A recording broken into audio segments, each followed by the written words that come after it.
9時をお知らせします。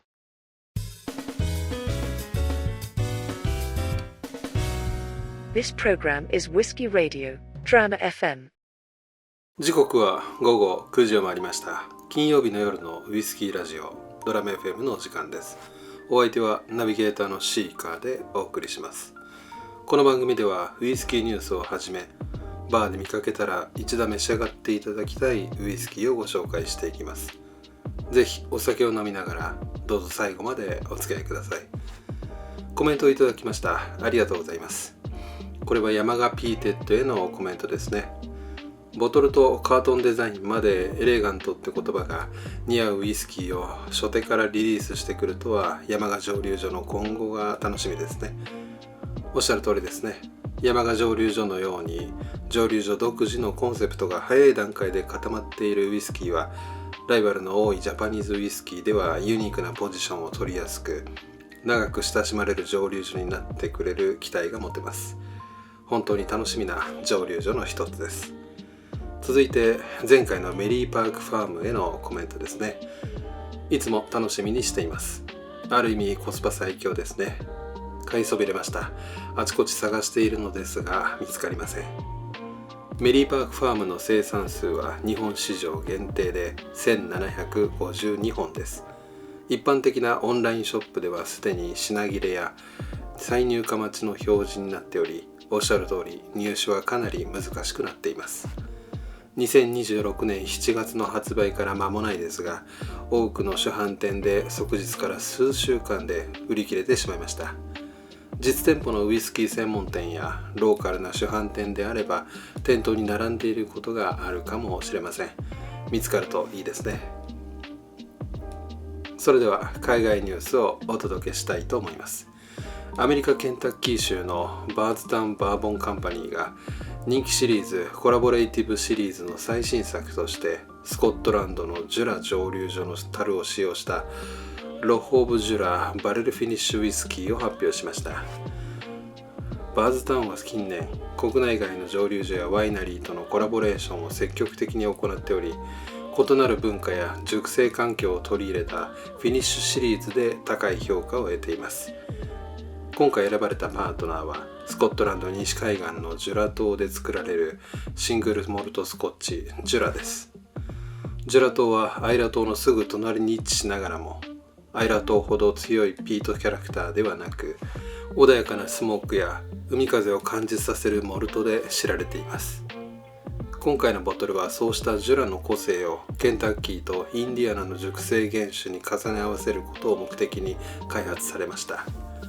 まず注目したいのはベースとなる原種の構成です。49% が11年熟成のインディアナ産ストレートバーボン、30% が10年熟成のインディアナ産ストレートライウイスキー、そして 21% が12年熟成のケンタッキー産ストレートバーボン。単一の蒸留所原種ではなく、長期熟成された複数の原種を組み合わせることで甘み、スパイス、熟成感のバランスを整えています。さらに興味深いのはその後の熟成工程です。このブレンド原種はジュラ蒸留所で実際に使用されていた空き樽へ移され、32ヶ月にわたる追加熟成が行われました。約2年8ヶ月という期間は一般的なバレルフィニッシュとしてはかなり長い部類です。使用された樽の内訳は 84% がジュラのエクスバーボンダル、16% がジュラのエクスシェリーダル。本来アメリカで使用されたバーボンダルはスコットランドへ渡ってモルトウイスキーの熟成に使われます。今回はその樽が再びアメリカへ戻り、今度はバーボンとライウイスキーの熟成に利用されました。樽の中にはジュラのモルトが長年過ごした痕跡が残されています。バーズタウンはその残されたモルトの香味を活用しながらアメリカンウイスキーの甘みやスパイスと融合させることを目指しました。公式テイスティングノートによると、香りはバニラクリーム、ブラックベリーコンポート、フレッシュミント、トーストオーク、そしてシガーボックス。味わいは濃厚なキャラメル、スペアミント、軽やかなシナモンスパイス。余韻にはシェリー由来の熟したフルーツ、柔らかなモルト感。そしてほのかなスモークと塩気が続くとされています。バーボンらしい甘さを中心に据えながらも、スコッチ由来のニュアンスを加えることで、従来のアメリカンウイスキーとは異なる表情を目指した設計と言えそうです。またこのボトルは発売前から高い評価を獲得しています。2026年の IWSC では北米スピリッツ部門で99点を獲得。最高評価となるゴールドアウトスタンディングに選ばれました。さらにラベルとパッケージにはケンタッキー州ルイビルのアーティストマーガレット・アーシャンボー氏によるオリジナルアートワークを採用。実際にウイスキーをテイスティングした印象から制作された作品が使用されており、味わいだけでなく視覚的な表現にも力が入れられています。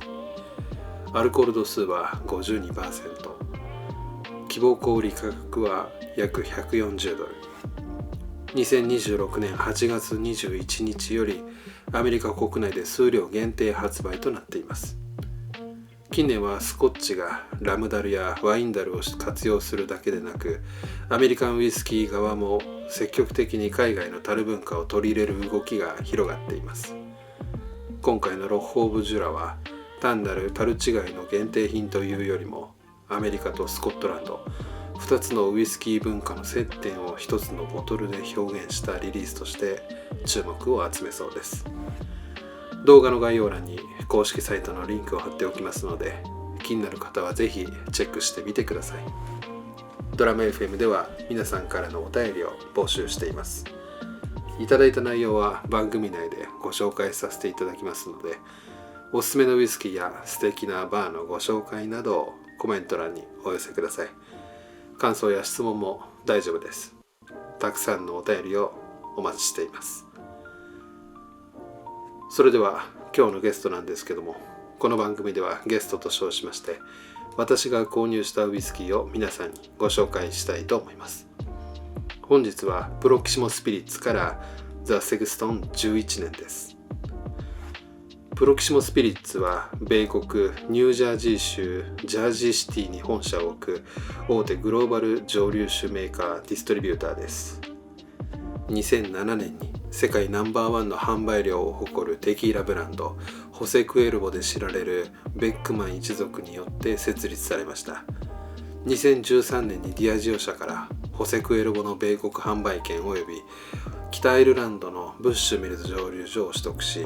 一躍世界的プレミアムスピリッツ企業として急速に成長を遂げました。ザ・セクストンのブランド販売権を所有しており、製造はブッシュミルズ蒸留所で行っています。ザ・セクストンシングルモルトは2024年11月に日本での販売を開始しました。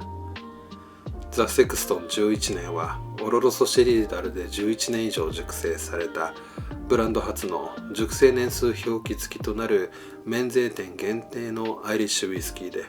アルコール度数は 43% です。どんな味がするんでしょうか。ではストレートでいただいてみたいと思います。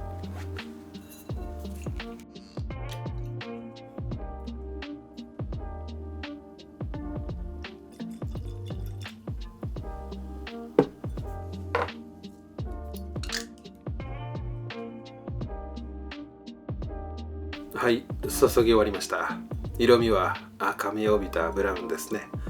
早速香りからいただいてみたいと思います。トップノートはバニラとブラウンシュガーの甘み。ミドルノートはレーズンの果実香にマジパンの香ばしさ。ラストノートは熟したバナナのニュアンスを感じます。では味わってみたいと思います。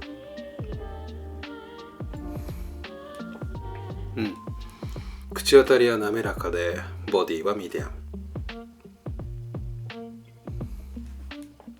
ム。蜂蜜や麦の甘み。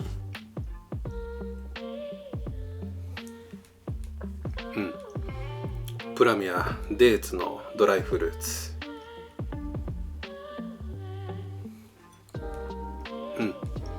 ほろ苦いカカオやジンジャー、シナモンのスパイス。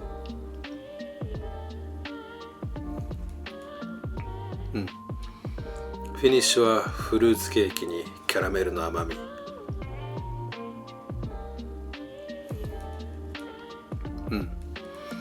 そしてタンニンの渋みが余韻を引き締め長く続きます。リッチなアイリッシュウイスキーです。